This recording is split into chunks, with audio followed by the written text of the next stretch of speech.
أعزائي التلاميذ، درسنا الفصل الثاني الدرس الخامس. درسنا ماما التقريب الأعداد إلى أقرب عشرة، اسمه تقريب الأعداد إلى أقرب عشرة. ألاحظ هذا خط الأعداد. هنا ماما انتباه وياي، خط الأعداد. ألاحظ هذا البطريق، انتبهوا ماما وياي، يقف عند العدد 23. يقف عند العدد 23. يكون أقرب، لاحظوا ماما وياي، يكون أقرب إلى العدد 20 أم إلى العدد 30؟ إي نعم عزت. إلى العشرون. أحسنت ماما، تفضل. نعم، يكون قريب إلى أقرب عدد يكون آحاده صفر.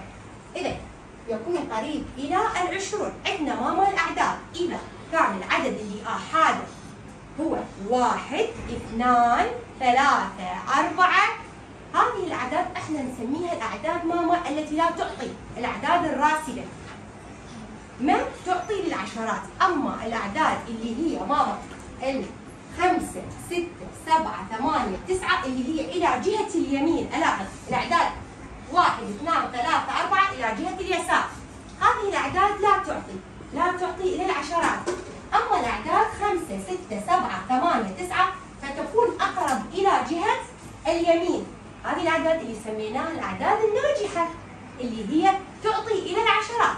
نشوف ماما المثال، هذا الرمز، انتبه ماما على هذا الرمز اللي هو رمز التقريب، اسمه رمز التقريب. نعم، يكون يشبه اليساوي بس خطا مائلا. هذا الرمز اسمه رمز التقريب. ألاحظ العدد 23 آحاده 3. ألاحظ على خط الأعداد ماما العدد 3 أقرب إلى جهة اليسار أم إلى جهة اليمين؟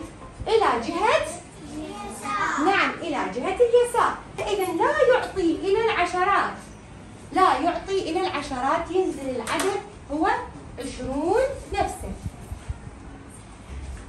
ماما لاحظ هسه هذا الفيديو فيديو تعليمي يوضح لنا تقريب الأعداد بصورة أسهل. لاحظوا وياي تقريب أي عدد من 1 إلى 100 لأقرب 10. مثلا لو قربنا الأعداد الموجودة بين 10 و20 لأقرب 10، مثلا العدد 12، نلاحظ أن 12 أقرب إلى 10، في حين أن العدد 17 أقرب إلى 20. ماذا عن العدد 15؟ هو في المنتصف ولكنه دائما يقرب للعشرة الأكبر، 15 تقرب لل20. والآن من خلال خط الأعداد نلاحظ أن 32 أقرب إلى 30، 37 تقرب لل40، 51 هي أقرب إلى 50. ولكن هل يمكننا تقريب العدد بدون مشاهدة خط الأعداد؟ نقسم الأعداد التي تقع في منزلة الآحاد من الأعداد إلى أعداد صغيرة. نعم ماما، انتبهوا يا هاي الفقرة، الأعداد الصغيرة اللي هي على خط الأعداد 8 و9.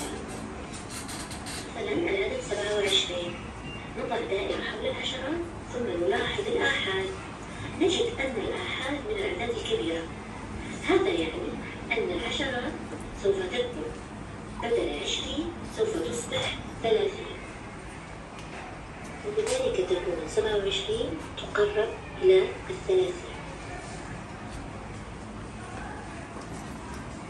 عدد 13، نضع دائرة حول العشرات ونلاحظ الآحاد، الآحاد عدد صغير، هذا يعني أن العشرات ستظل مثل ما هي، ذلك يكون 13 أقرب لل10. نعم، ألاحظ ماما هنا، انتبهوا وياي، حاول أن تقرب الأعداد التالية نعم، إلى أقرب 10. نقرب العدد إلى أقرب 10. مثل ما شاهدنا بالفيديو ماما العدد 15، العدد 15 آحاده 5، إذا آحاده 5 حيكون قريب من جهة، نعم، من جهة اليمين. أحسن، تفضل ماما، من جهة اليمين، وهو من الأعداد اللي سميناها أعداد ناجحة. أحسنتم، إذا يعطي إلى العشرات، نعم، ويصبح العدد 20. أحسن.